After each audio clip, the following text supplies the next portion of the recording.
Hello there. This is Muscle for Life. I am Mike Matthews. Thank you for joining me today for another installment of my Says You series of episodes where I address things that people disagree with me on. So what I do is every couple of months, I post on my Instagram asking for people to tell me about things they disagree with me on. It could be something related to diet, exercise, supplementation, general health, lifestyle, whatever. And I collect up everything that is interesting to me or that I haven't already addressed in depth, at least not recently, and then bring them over here to the podcast and turn them into episodes. And so if you want to toss a suggestion into the hat, you can follow me over on Instagram at Muscle for Life Fitness and look for that post. It's once every couple of months because usually I get a fair amount of material, although the last one didn't get nearly as many comments as the one previously prior to that. But usually I get enough material in one post for a couple of months because I only do these, I think I do one every month right now, maybe one every couple of weeks. I don't remember the exact schedule. But anyway, you can follow me on Instagram and look for that post, or you can just email me if you want to reach out to me directly, mike@muscleforlife.com, muscleforlife.com. And you might have to wait 2 weeks or so to hear back from me because I get a lot of email, but you will hear back from me. And if whatever you disagree with me on is something I think that is worth addressing here on the podcast, then I will do it. All right, so in today's episode, I'm going to be talking about saturated fat and the claim here that Peak Performance PT Nutrition made, that's his or her Instagram handle. What they said is that saturated fat in unprocessed foods like beef and dairy is healthy. And the reason that they said that is I have been saying for a long time now, I've maintained the position that saturated fat is not unhealthy, but too much saturated fat is unhealthy. And my recommendation for many years now, and my current recommendation is to limit saturated fat to no more than 10% of daily calories. And Peak Performance PT Nutrition disagrees with me on that point. The implication here is that so long as the saturated fat is in unprocessed foods, you can eat at least more than 10% of your total daily calories. I'm not sure that they would say you can eat as much as you want, although many people are saying that these days. That is a popular position right now, is saturated fat is a superfood and you can eat as much as you want of it if you also follow other certain dietary constraints. So this is obviously big in the carnivore crowd, and I don't recommend the carnivore diet. If you want to learn what I have to say about the carnivore diet, head over to legionathletics.com, search for carnivore, and you will find an article on the topic that I published. It's been over a year ago, but I did go through it recently and I still stand by everything in that article. So that's my current position on the carnivore diet. I believe you can also find a podcast that I recorded based on that article if you'd rather listen to me talk about it. So that's what today's episode is going to be about: saturated fat. Before we get into it, have you ever wondered what strength training split you should follow? What rep ranges you should work in? How many sets you should do per workout or per week? Well, I created a free 60-second training quiz that will answer those questions for you and others, including how frequently you should train each major muscle group, which exercises you should do, what supplements you should consider, which ones are at least worth taking, and more. To take this quiz and to get your free personalized training plan, go to muscleforlife.show, muscleforlife.show/training quiz. Answer the questions and learn exactly what to do in the gym to gain more muscle and strength. Okay, so let's start this discussion with a quick description of what saturated fat is, just so we have a mutual understanding of terms here. So there are three primary types of dietary fat. You have saturated fat, you have unsaturated fat, and you have trans fat. And each of those forms are made up of carbon, hydrogen, and oxygen. And in the case of saturated fat, it's called saturated fat because it is saturated by hydrogen, meaning it contains as much hydrogen as it can while still preserving its molecular state. It has reached its maximum capacity for hydrogen, I guess you could say, and it does not contain any double bonds between carbon molecules. And a double bond is where two atoms share two pairs of electrons. So just some technical terms, but that is technically why saturated fat is called saturated fat and what qualifies it as saturated fat. Unsaturated fats, for example, they have at least one double bond between carbon molecules. So there are just some technical differences between these different types of fats, even though they do all contain carbon, hydrogen, and oxygen. Now, each of these types of fats are also found in many different types of foods, but are particularly concentrated in dairy, red meat, and tropical oils like coconut oil or palm oil. And for decades now, the U.S. dietary guidelines for Americans have recommended limiting saturated fats to 10% of daily calories. And that is a limit that is currently exceeded by more than 70% of Americans. And the purpose of that limit was to help reduce the risk of cardiovascular disease. And that is the number one killer in the world, and something that we want to take all reasonable measures to avoid.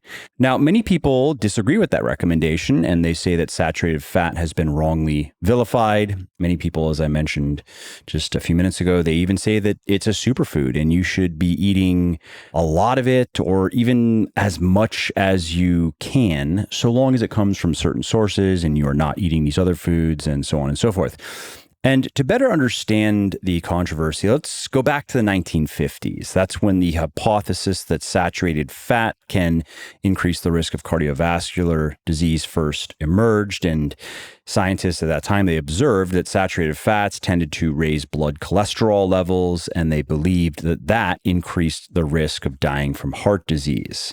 And that gave rise to the diet heart hypothesis. And that is the concept that diet, cholesterol, and cardiovascular disease are causally related. It's not just a correlation. It's not that people who tend to eat larger amounts of saturated fat also tend to do other things maybe that are bad for their heart, and that the relationship observed was not because of the saturated fat, but it was because of these other things. So the hypothesis is causal. If you eat too much saturated fat, your risk of heart disease goes up. And eventually, leading groups like the American Heart Association adopted that hypothesis as the best explanation that they had for the evidence and for the observations and for the data. And at the time, the evidence supporting that idea came primarily from one observational study. So this is how it started, and it was called the 7 Countries Study. And that compared the level of saturated fat intake with heart disease risk in 7 different countries.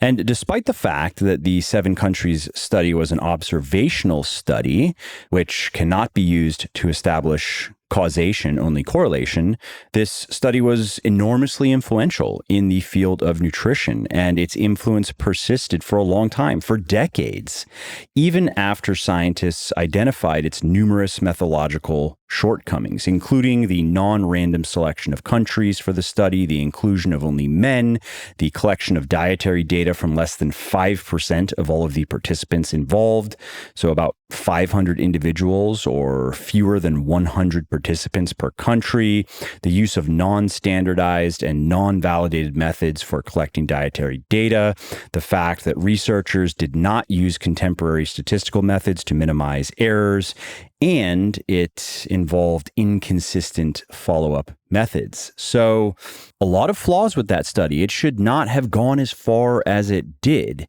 And when you look at studies that have been conducted on the matter after it was published, many of them have failed to confirm its conclusions. For example, in 2021, scientists at the University of Freiburg analyzed 59 systematic reviews of RCTs and cohort studies investigating the effects of dietary fat intake on health, and they found that a higher saturated fat intake was not associated with an increased risk of all-cause mortality, cardiovascular disease, type 2 diabetes, or several cancers. Now, if I were to stop here, it may sound like I am agreeing with the carnivore crowd and at least implying that you shouldn't worry about your saturated fat intake. Eat as much as you want.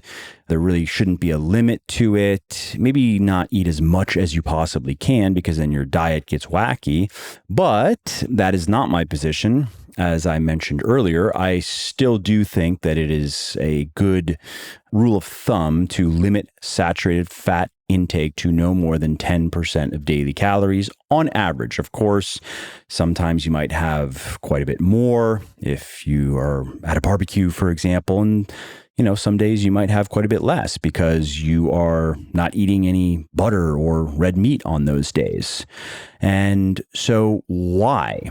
Well, let's continue and find out why I still maintain that position.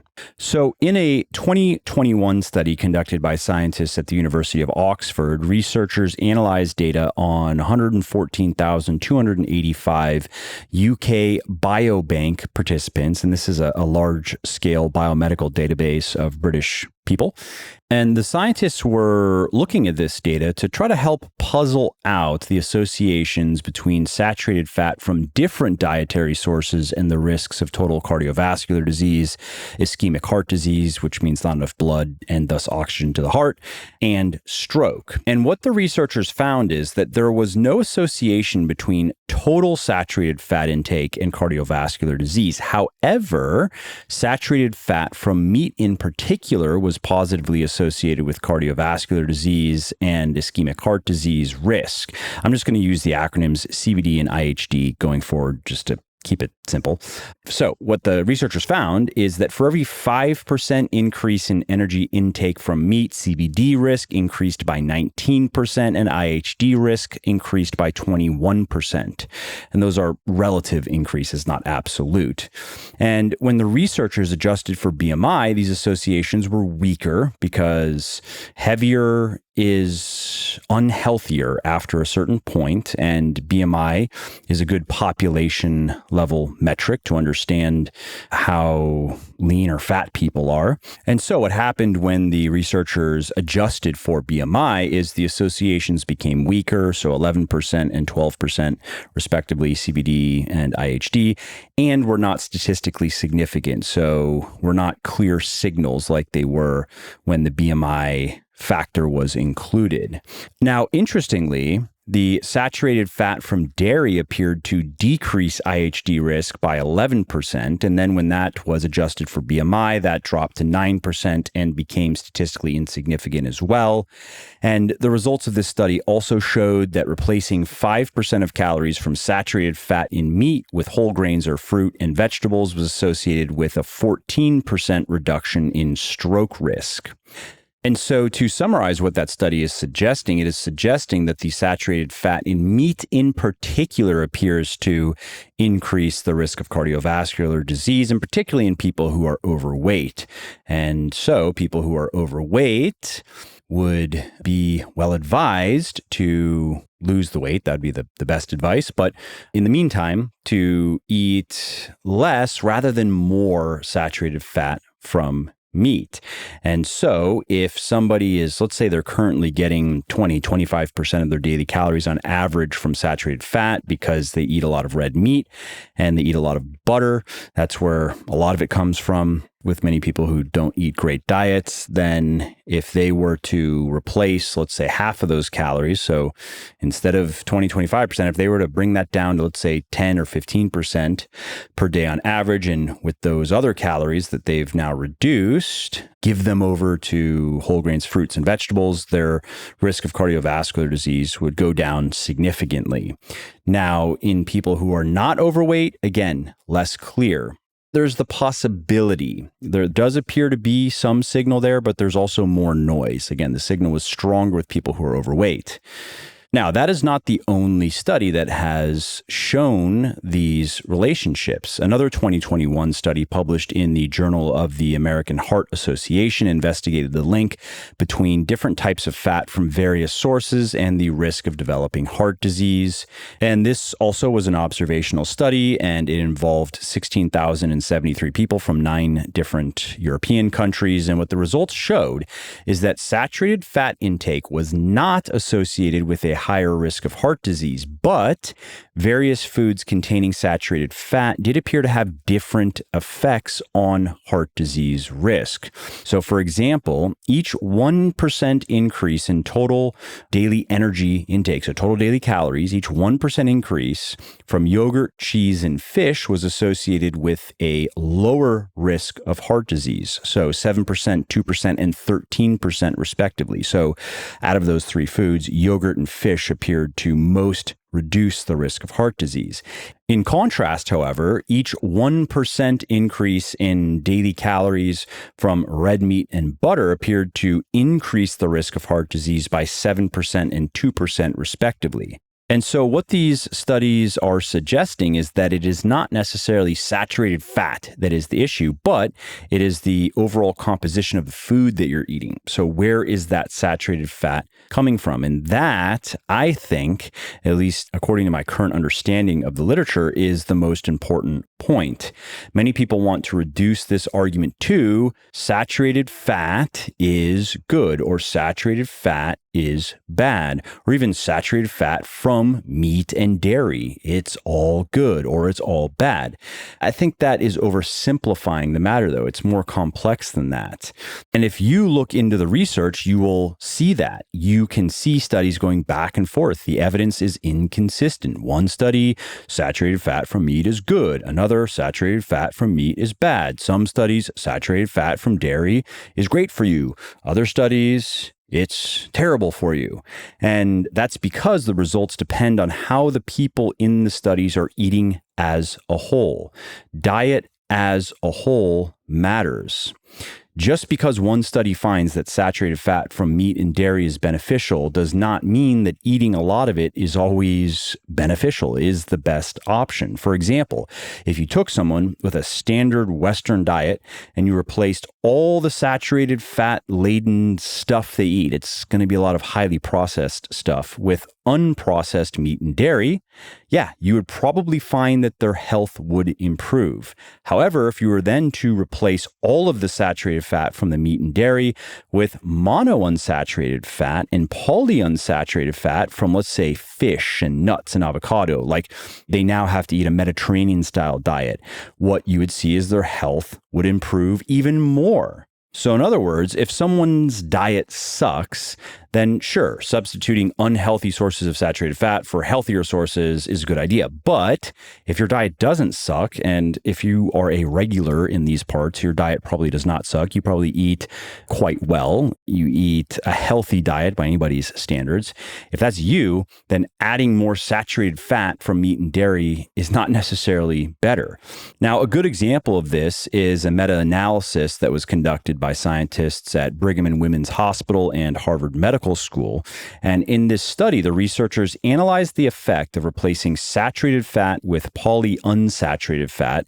My favorite source of that is olive oil, and I like nuts too, but many people get a lot of their polyunsaturated fat from olive oil. Good source of that, right? So the researchers, what they were looking at is replacing saturated fat with polyunsaturated fat in diets with high total fat, so 30 to 45% of daily calories from fat, as well as high saturated fat, about 20% of daily calories from saturated fat. And what the researchers found is that people's cardiovascular disease risk fell by about 10% every time they replaced 5% of their calories or switched from saturated fat to polyunsaturated fat. So in other words, what the researchers found is if somebody were eating, let's say 2,000 calories per day, and they were getting 400 of those calories per day from saturated fat, if they reduced those 400 calories by just 5%, 20 calories, that would reduce their risk of cardiovascular disease by 10%. Now, that's a relative reduction, not absolute reduction, of course, and that would continue with subsequent reductions to a point, of course. You do need to eat some saturated fat every day. Your body does need saturated fat to thrive. So you wouldn't want to reduce your saturated fat intake or try to even reduce it down to, let's say, 0 to 1% of daily calories, thinking that that's going to reduce your risk of cardiovascular disease by some huge number, by this 10% jump every 5%. But this effect is clearly seen when people go from a high level of saturated fat intake to a lower, more reasonable level of saturated fat intake. Now, there is another factor that complicates the matter, and that is genetics, because research shows that our genes influence how susceptible we are to cardiovascular disease. And what it looks like is some people can eat a lot of saturated fat. It doesn't really matter where it comes from, and not see any meaningful increase in their risk of cardiovascular disease. And other people can see a huge increase in the risk of their cardiovascular disease. And the same thing goes for the relationship between saturated fat and LDLC levels. In some people, a diet rich in saturated fat can result in very high levels of LDLC, and in other people, it can result in much lower levels. For example, in one study, researchers found that people who had a particular variant of the APOA5 gene had higher LDLC levels after consuming a diet high in saturated fat compared to people with a different variant of the gene. And so anyway, all of this is why I currently believe that eating saturated fat is probably not as dangerous as some people would have you believe. It is not something to be concerned about or to avoid at all costs. But I would recommend getting most of your saturated fat from minimally processed sources. Red meat is fine, but I would also recommend that you include some dairy in your diet and some fish and some nuts and avocado and so forth, to not get all of your saturated fat from just meat and butter, for example. And if you want to eat a high-fat diet, I would recommend, again, limiting your saturated fat intake to, let's say, something around 10% of daily calories, and focusing in particular on monounsaturated fat, eating a lot of that, because research shows that that is a healthier form of fat, so to speak, that there are going to be more health benefits, well-established health benefits to eating a lot of monounsaturated fat than eating a lot of saturated fat, even if most of it does not come from red meat or butter. Now, if you are wondering about my take on LDLC and cardiovascular disease in particular, because that is always a part of this saturated fat and cardiovascular disease discussion, and I mentioned LDLC just a few minutes ago, I'll do an episode on that. That needs its own episode. But in short, yes, I do believe that the evidence clearly supports the relationship between LDLC levels and cardiovascular disease. And I do recommend following your doctor's advice on maintaining healthy, what are just considered, traditionally healthy levels of LDLC. And I will explain in detail why, and I'll go into what I think is some very strong, convincing evidence in that episode.